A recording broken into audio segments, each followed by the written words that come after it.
सुप्रभात विद्यार्थियों। हम लोग आज डिफरेंशिएशन के एक नए टॉपिक में आ रहे हैं। उस टॉपिक का नाम है differentiation of A parametric function.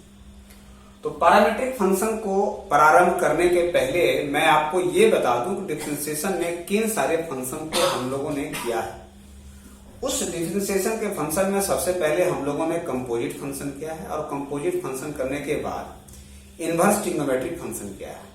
Inverse trigonometric function को करने के बाद हम लोगों ने इम्प्लिसिट फंक्शन किया है और इम्प्लिसिट फंक्शन करने के बाद हमने डिफरेंशिएशन का उस पार्ट को किया है जिसको हम लोग कहते हैं differentiation by using logarithm.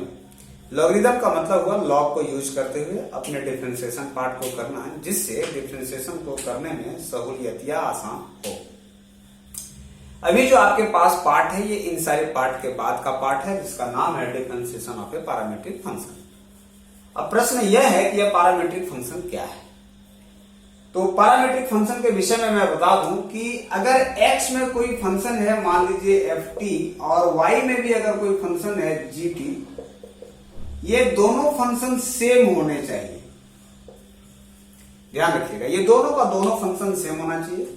x का फंक्शन अगर t में है तो y का ही फंक्शन t में है, या t में नहीं होकर के थीटा में है, या एनी अलग रूप में हो, p में हो, q में हो, एक्सेट्रा एक्सेट्रा, किसी भी फंक्शन के रूप में हो, तो वैसे फंक्शन को हम लोग पैरामीट्रिक फंक्शन कहेंगे। जहां पर ये जो t वाले फंक्शन है इसी को हम लोग पैरामीट्रिक फंक्शन कहेंगे।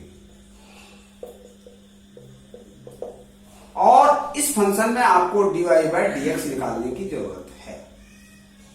तो सवाल ये उठता है कि फंक्शन हमारा t में है और हमको dy बाय dx कैसे निकालेंगे। तो जरा देखिए, इस dy बाय dx के जगह अगर हम ऐसा लिखे dy by dt divided by dx by dt, तो मैं समझता हूं dt कैंसिल हो जाएगा और ये मेरी बात बन जाएगी। तो क्या करेंगे इसके लिए? हम लोग इसके लिए करेंगे कि इस x को भी t के रेस्पेक्ट में डिफरेंशिएट करेंगे तो dx बाई dt मिलेगा और जो मिलेगा f डैश t। और अगर इस y को डिफरेंशिएट करेंगे dy बाई dt तो ये मिलेगा g डैश t। फंक्शन जो कुछ भी हो, चाहे वो लॉगरिथमिक हो, चाहे एक्सपोनेंशियल हो, एल्जेब्रिक हो, ट्रिग्नोमेट्रिक हो, किसी कांस्टेंट के रूप में हो, एनी फंक्शन, कोई भी फंक्शन हो, हम इसको इस तरह से डिफरेंशिएट कर सकते हैं। और इस डिफरेंशिएशन करने के बाद अगर हम वैल्यू पुट करें तो ये हमको G dash T by F dash T प्राप्त होगा। तो आप यूं कह सकते हैं कि इस पैरामीट्रिक फंक्शन को हम लोग सॉल्व कैसे करेंगे। तो पैरामीट्रिक फंक्शन को सॉल्व करने के लिए आपके दिमाग में ये पहली बात होनी चाहिए कि पहले जो हम लोग फंक्शन कर रहे थे वह फंक्शन y और x के रेस्पेक्ट में होता था। इस x और y के रेस्पेक्ट में होने के कारण हम लोग y का डिफरेंशिएशन x के रेस्पेक्ट में करते थे। यहां पर स्थितियां बदली हुई है। यहां स्थितियां ये है कि x और y दोनों किसी एक फंक्शन में है, चाहे तो वह t में हो, चाहे तो वह थीटा में हो, चाहे तो वह p हो, एनी फंक्शन हो। और इन दोनों फंक्शन को जिस पैरामीट्रिक कांस्टेंट के या पैरामीट्रिक फंक्शन के रेस्पेक्ट में दिया गया है उस फंक्शन के रेस्पेक्ट में हम डिफरेंशिएट करेंगे और डिफरेंशिएशन करने के बाद हम अपने dy बाई dx के लिए उस फंक्शन को डिवाइड करेंगे तो हम अपने रिजल्ट तक आ जाएंगे। मैं आपको साधारण सा एग्जांपल से इसको समझाने का प्रयास करता हूं कि सपोज कीजिए, सपोज लेट अस, ऐसा है आपके पास एक फंक्शन और वो फंक्शन ये है, suppose that the function is कि क्वेश्चन है, question if x equal to 80 square and y is equal to 280, और तब आपसे पूछ रहा है कि फाइंड dy बाई dx क्या होगा। ये साधारण सा एग्जांपल है जो आपके क्वेश्चन में नहीं, एग्जांपल में या सॉरी एग्जाम में नहीं पूछे जाएंगे, लेकिन समझने के लिए। तो जरा देखिए, इस फंक्शन को अगर आप dx को t के रिस्पेक्ट में डिफरेंशिएट करोगे तो ये बात हमेशा ध्यान रखिएगा, जिसका डिफरेंशिएशन जिसके रेस्पेक्ट में, जिसका डिफरेंशिएशन जिसके रेस्पेक्ट में, उसको छोड़कर अगर कोई तीसरा आता है तो हमारे लिए कांस्टेंट का वर्क करता है।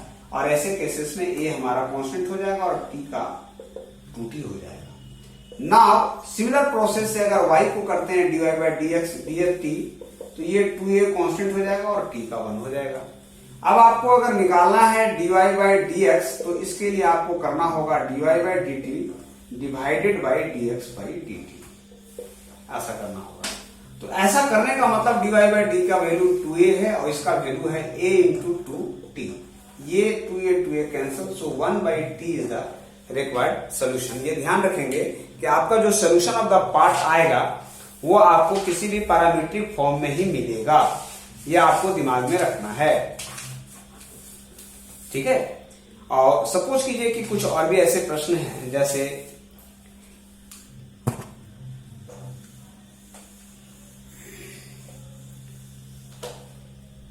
लेट अस सपोज कि कुछ क्वेश्चन ऐसा है कि फाइंड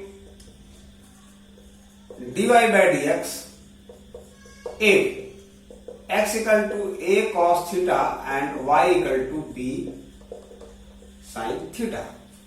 तो यहां हमको खुद से समझने की जरूरत है कि यहां मेरे लिए यह थीटा जो है वो पैरामीट्रिक कांस्टेंट है, पैरामीट्रिक फंक्शन है, दोनों फंक्शन थीटा के रेस्पेक्ट में दिए गए हैं। इसीलिए अगर आप इसको थीटा के रेस्पेक्ट में डिफरेंशिएट करेंगे तो ये हो जाएगा और इसका हो जाएगा माइनस साइन थीटा, और अगर आप इसको डिफरेंशिएट करते हो थीटा के रेस्पेक्ट में, ये हो जाएगा बी कॉस थीटा। सो अगर आपको dy बाय dx निकालना है तो dy by d theta divided by dx by d theta में जाना होगा।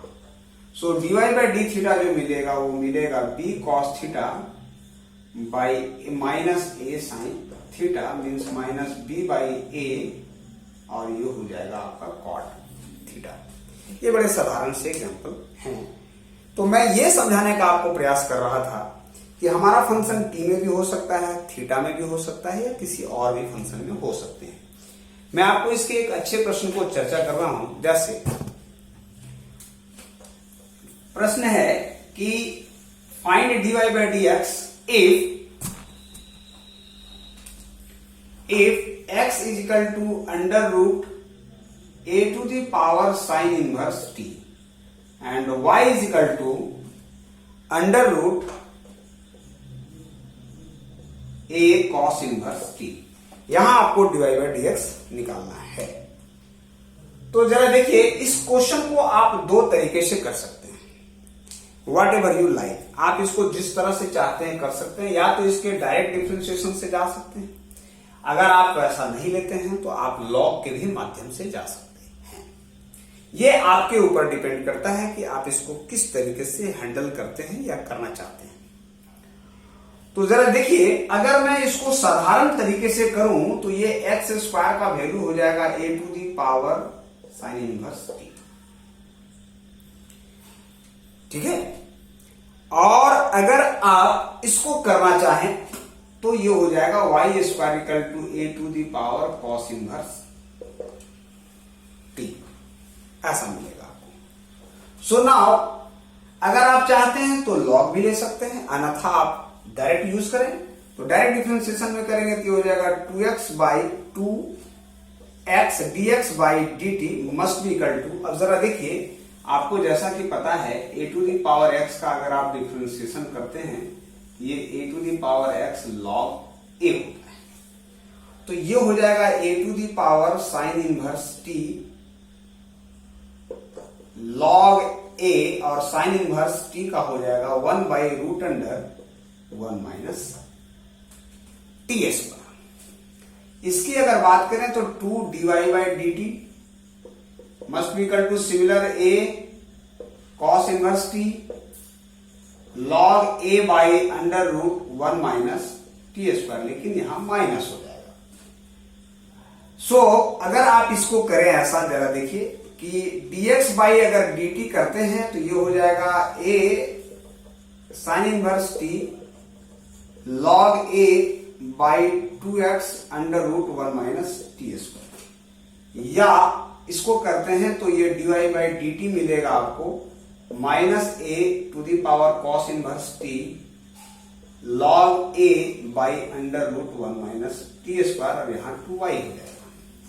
सो अगर dy बाई dx की बात करें तो पहले फंक्शन इनको आपको रखना होगा, इस फंक्शन को पहले आपको रखना होगा y के फंक्शन को, और by 2y under root 1 minus T square divided by this function. So a to the power sine inverse t log a by